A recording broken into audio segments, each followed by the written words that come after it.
ஓம் நமோ பகவதே வாசுதேவாய. ஹரே கிருஷ்ணா. பக்தர்கள் அனைவருக்கும் நமஸ்காரம். அடியன் எஸ் நந்தகுமார், ஸ்ரீ கிருஷ்ணா வேதக்கல்வி நிறுவனம், காட்பாடி, வேலூர். மீண்டும் ஒரு காணொளியில் பக்தர்களாகிய உங்களை சந்திப்பதில் அடியேன் பெருமகிழ்ச்சி அடைகிறேன். இந்த காணொளியில் நாம் பக்தர்களிடம் தெரிவிக்க வரும் கருத்து ஆத்ம ஞானம் என்ற தலைப்பில் இந்த காணொளிக்கு பெயர் சூட்டியிருக்கிறோம். அந்த தலைப்பிலே இந்த காணொளி அமையப்பெற்றுள்ளது. ஆத்மா என்றால் என்ன, ஞானம் என்றால் என்ன, அதுதான் இந்த காணொளியினுடைய தலைப்பே. ஆத்மா நிரந்தரமானது. The soul is eternal என்று ஆங்கிலத்திலே அழைப்பார்கள். ஆத்மா நித்தியமானது. ஆத்மாவிற்கு அழிவில்லை. மற்ற அனைத்தும் நம்மை விட்டு, ஒன்று அது நம்மை விட்டு சென்றுவிடும், இல்லை நாம் அதை விட்டு சென்று விடுவோம். சுருக்கமாக சொன்னால் தற்காலிகமானது மற்ற அனைத்தும். ஆத்மா ஒன்றே நிரந்தரமானது.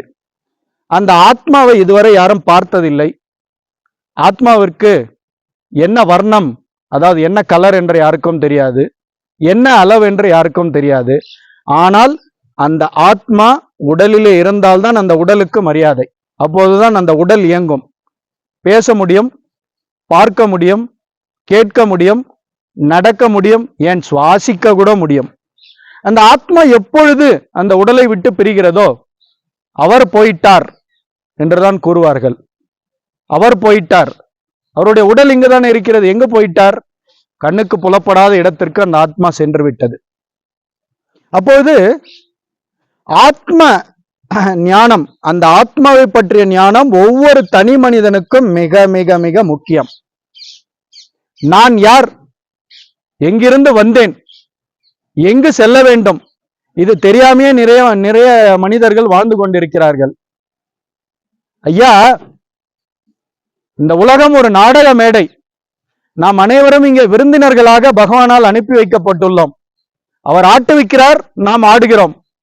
தன்னந்தனியாக பகவானுடைய அனுமதி இல்லாமல் ஒரு புல்லு கூட இங்கு அசையாது. அப்படிப்பட்டால் நாம் ஏன், நாம் எந்த கதி? அதனால் ஒவ்வொரு தனி மனிதனும் தான் பகவானால் ஆட்டுவிக்கப்படுகிறோம் என்பதை புரிந்து கொள்ள வேண்டும். அப்போது தனி மனித சுதந்திரம் இல்லையா என்று நீங்கள் கேட்கலாம்.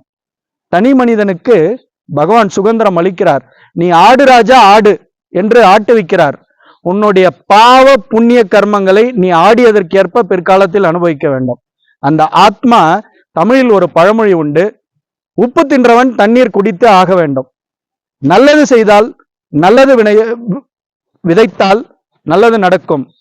தீயதை நினைத்து தீயதை விதைத்தால் அந்த மனிதனுடைய, அந்த ஆத்மா எடுக்க வேண்டிய பற்பல இக்கட்டான சூழ்நிலைகளை எல்லாம் சந்திக்க வேண்டும். இதை அனைவரும் மனதில் வைத்துக் கொள்ள வேண்டும். ஆதலால் ஆத்மா ஞானம், இந்த ரெண்டு வார்த்தைகளுக்கு தெளிவான அர்த்தம் என்னவெனில், அழிவில்லாத ஆத்மாவை பற்றி மனிதன் கற்க வேண்டும்.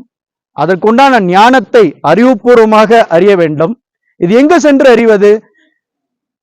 துரதிருஷ்டவசமாக பள்ளிக்கூடத்திலோ கல்லூரியிலோ ஏனைய பல பெரிய பெரிய பல்கலைக்கழகங்களிலோ இதை குறித்து யாரும் கற்றுத்தருவதில்லை. அப்போது எங்கே இது கற்றுத்தரப்படுகிறது? நான் ஆத்மாவை பற்றி அறிய வேண்டும், ஆத்ம ஞானம் அடைய வேண்டும். நான் யாரை சென்று கேட்பது? உங்களுடைய கேள்வி அடியனுக்கு புரிகிறது. அதற்குத்தான் பகவான் ஸ்ரீகிருஷ்ணர் பகவத்கீதையை நமக்கு போதித்துள்ளார். ஸ்ரீமத் பாகவதம் வேத வியாசரால் வழங்கப்பட்டுள்ளது. 18 புராணங்கள், 4 வேதங்கள், 2 இதிகாசங்கள், உபனிஷத்துக்கள், எண்ணற்ற பொக்கிஷங்கள் நம் கை உள்ளே உள்ளன. ஒரு பழமொழி உண்டு தமிழிலே, கையிலே வெண்ணெய் வைத்து ஏனையா நெய்க்கு அலைகிறாய் என்று. கையிலே வெண்ணெய் உள்ளது, அந்த வெண்ணெயை உருக்க வேண்டும். உருக்க வேண்டும் என்றால் என்ன செய்ய வேண்டும்? கிரந்தங்களை கற்க வேண்டும். எவ்வாறு கற்பது? இதுபோல பக்தர்களும் வைணவ ஆச்சாரியர்களும் எண்ணற்ற சொற்பொழிவுகளை நமக்கு ஆற்றியுள்ளனர். எண்ணற்ற பொக்கிஷங்களை புத்தக வடிவிலே நமக்கு அளித்துள்ளனர். சற்று நேரம் ஒதுக்கி அதனை படியுங்கள். நீங்கள் யார், எங்கிருந்து வந்தீர்கள், எதற்காக வந்தீர்கள்? சர்வ காரண காரணம். காரணம் இல்லாமல் இந்த உலகத்தில் எதுவும் நடக்காது. நீங்கள் படைக்கப்பட்டதற்கு ஒரு தனி காரணம் உண்டு. நீங்கள் வாழ்ந்து கொண்டிருப்பதற்கு ஒரு சிறப்பு காரணம் உண்டு. நீங்கள் ஈன்றெடுத்த பிள்ளைகளுக்கு ஒரு சிறப்பு காரணம் உண்டு. உங்களுக்கு மனைவி அமைந்தமைக்கு ஒரு சிறப்பு காரணம் உண்டு. நீங்கள் அனுதினமும் சந்திக்கும் நண்பர்கள், உறவினர்களை நீங்கள் சந்தித்து பேசுவதற்கும் ஒரு சிறப்பு காரணம் உண்டு. அதுதான் சர்வ காரணம். இதை புரிந்து கொள்ளுங்கள். உங்களுடைய ஆத்மா தனி சிறப்பு வாய்ந்தது. காரணம், கீதையிலே பகவான் கூறுகிறார், 84 லட்ச வகை உயிரினங்கள் உலகத்தில் உண்டு. அதில் 6 அறிவு படைத்த ஒரே ஒரு இனம் மனித இனம் மட்டும்தான்.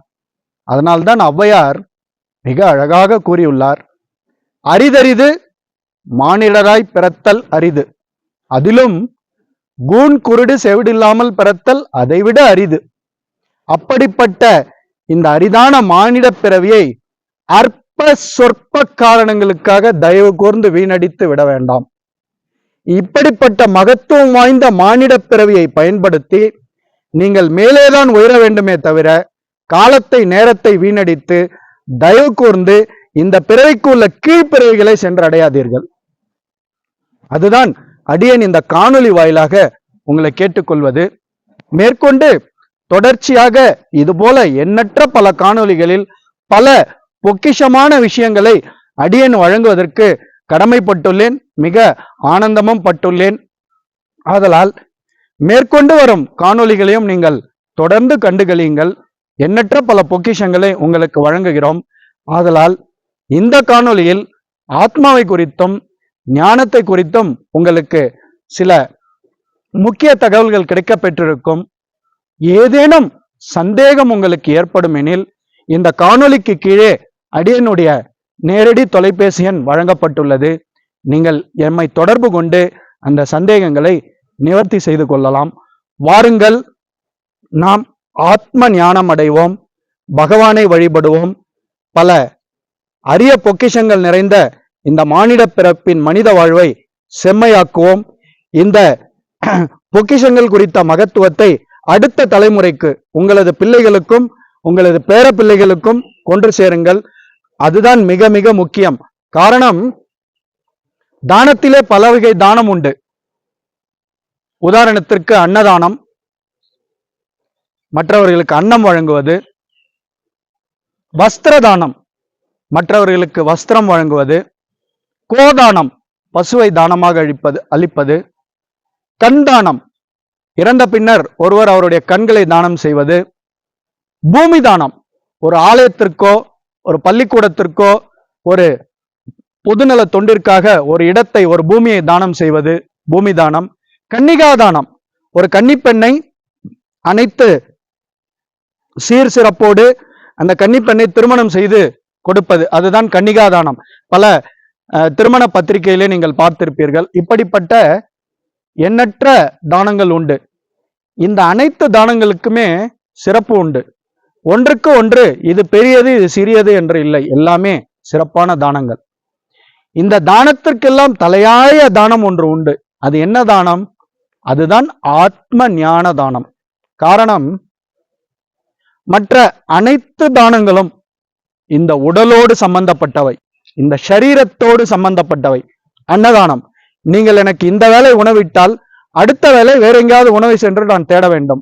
நீங்கள் எனக்கு வஸ்திர தானம் அளித்தால் அது 6 மாதமோ 1 வருடமோ அதோட காலம். நீங்கள் எனக்கு கோதானம் அளித்தால் நான் உயிரோடு வாழும் வரை, அல்ல அந்த பசு உயிரோடு வாழும் வரை.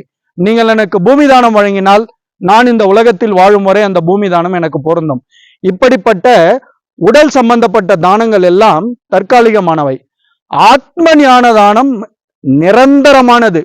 நான் ஒரு குழந்தைக்கோ ஒரு பெரியவரிடத்திலோ ஒரு வயது முதிர்ந்தவரிடத்திலோ, ஐயா நீங்கள் இந்த உடல் அல்ல, நீங்கள் ஒரு ஆத்மா, உங்கள் உடலுக்குத்தான் பிறப்பு இறப்பு, பர்த் சர்டிபிகேட் டெத் சர்டிபிகேட், பிறப்பு சான்றிதழ் இறப்பு சான்றிதழ் இரண்டுமே இந்த உடலுக்குத்தான், ஆத்மாவுக்கு கிடையாது. நீங்கள் செய்யும் புண்ணிய காரியங்கள் நிச்சயம் உங்களுக்கு பெரிய பலன்களை அளிக்கும். உதவி செய்ய முடியாலும் பரவாயில்லை, யாருக்கும் உபத்திரம் செய்யாதீர்கள். ஏனென்றால் நீங்கள் யாரிடம் வேண்டும் இருந்தாலும் தப்பிக்கலாம். ஆனால் பகவான் நம்மை அனுதினமும் பார்த்து கொண்டுள்ளார். அதாவது ஆங்கிலத்திலே 24/7 365 நாட்களும் இந்த ஆத்மா பகவானின் கட்டுப்பாட்டில் இயங்குகிறது. நம்முடைய எண்ணங்களும் நம்முடைய செயல்களும் நம்முடைய செயலாக்கங்களும் நம்முடைய பேச்சும் நம்முடைய நடையும் நம்முடைய உடையும் நம்முடைய பாவனையும், ஏன் சுருக்கமாக சொன்னால் நம்முடைய ஒவ்வொரு அசைவும் அவரால் பகவானால் கண்காணிக்கப்படுகின்றன. அவருடைய பார்வையில் இருந்து யாரும் தப்ப முடியாது. இதை ஒவ்வொருவரிடத்திலும் நாம் தெளிவாக எடுத்து கூறினால் அவர்கள் ஆத்ம ஞானம் அடைந்து விடுவார்கள். இந்த நாம் தற்போது எடுத்து ஒரு பக்தருக்கு நான் இதை எடுத்து கூறினேன் என்றால் இதற்கு பெயர்தான் ஆத்ம ஞானதானம். இந்த ஆத்ம ஞானதானத்திற்கு அழிவு கிடையாது, இது நிரந்தரமானது. ஆதலால் தான் த சோல் இஸ் எட்டர்னல், அதாவது அழிவற்ற அந்த ஆத்மாவை குறித்த அந்த மகத்துவங்களை கூறுவதுதான் ஆத்ம ஞானதானம். அதனால் நீங்கள் நிறைய ஆத்ம ஞான தானம் செய்ய வேண்டும்.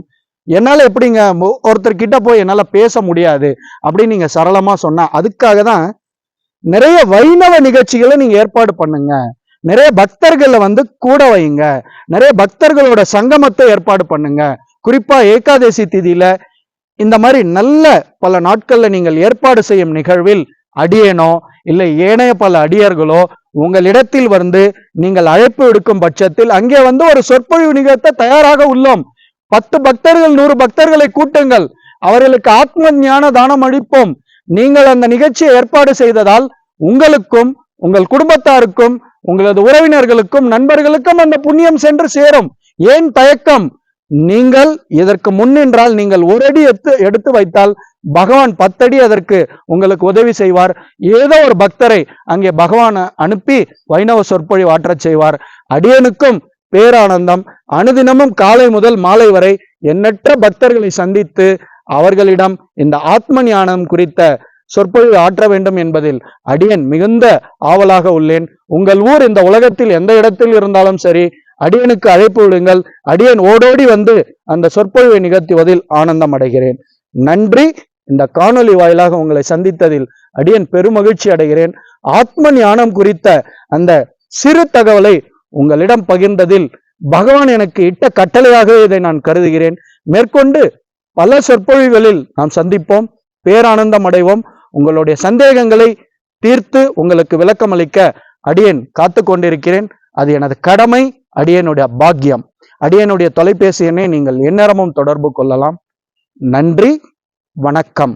ஹரே கிருஷ்ணா, ஹரே ராமா, சர்வம் கிருஷ்ணார்ப்பணம். ஜெய் ஸ்ரீராம்.